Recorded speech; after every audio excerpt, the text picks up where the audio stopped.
Did you know that iPhones are the leading supplier of, Apple is the leading supplier of smartphones here in the United States with their iPhone?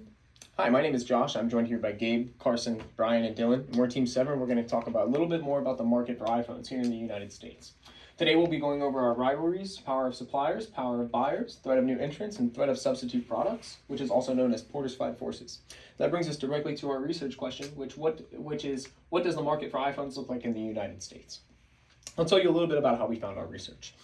First, we were directed to the UCF libraries page, and then I was able to select certain prompts to help me find information pertaining to our problem. It was then redirected me to IBIS World. I was able to search more controlled prompts, such as iPhone technological production issues and iPhone competitive brands in the United States. Now I'll be passing it on to Brian to talk a little bit more about rivalry among existing competitors. The iPhone reigns supreme in America with a 50% market share compared to our competitors like Motorola and Samsung. Apple's rivals stay competitive with the iPhone by implementing innovations like camera quality, battery life, and even the new 5G capabilities that was released to the public in 2018. Price wars against competitors has become a major impact in the smartphone industry, considering they leverage competitive techniques to stay technological up to date and even promotion offers like holiday specials. All right, so now we have the power of suppliers, which refers to the effects that suppliers can have on your organization. So the first thing we have on this list is diversification. By diversifying your supplier list, you can essentially limit the risk that negative effects on one supplier might have on the outcome of your company. We also have vertical integration, so by using processes and suppliers that you already have within your company, you can save a lot of costs, and it's a lot quicker turnaround time to get your product out.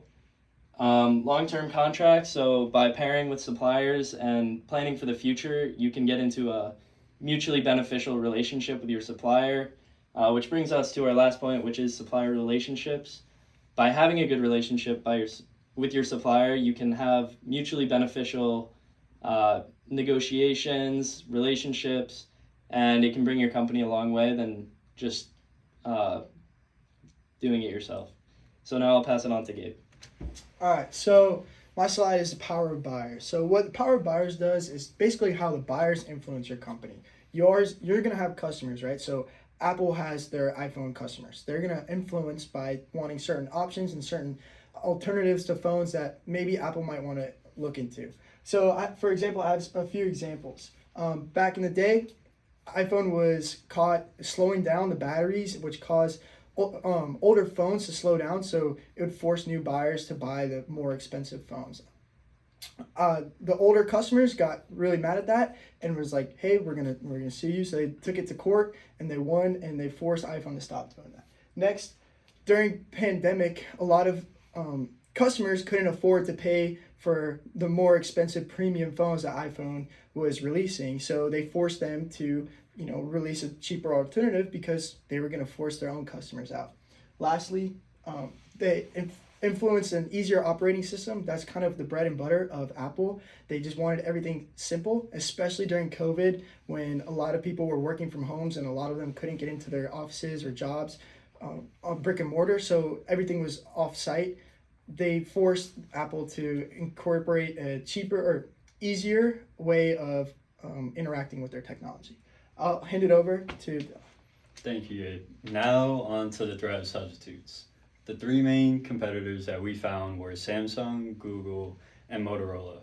Each competitor has its unique selling point, with Samsung being its superior displays and customization options. For Google, it's their timely updates and exceptional camera performance. And for Motorola, it's its affordable pricing and durability. What this implies for Apple is that Apple needs to continuously improve. They need to build upon their brand loyalty, have a strong ecosystem, and strategic pricing to stay competitive in this dynamic market. Now I'll pass it back to Josh. And I'll talk a little bit about the new entrants.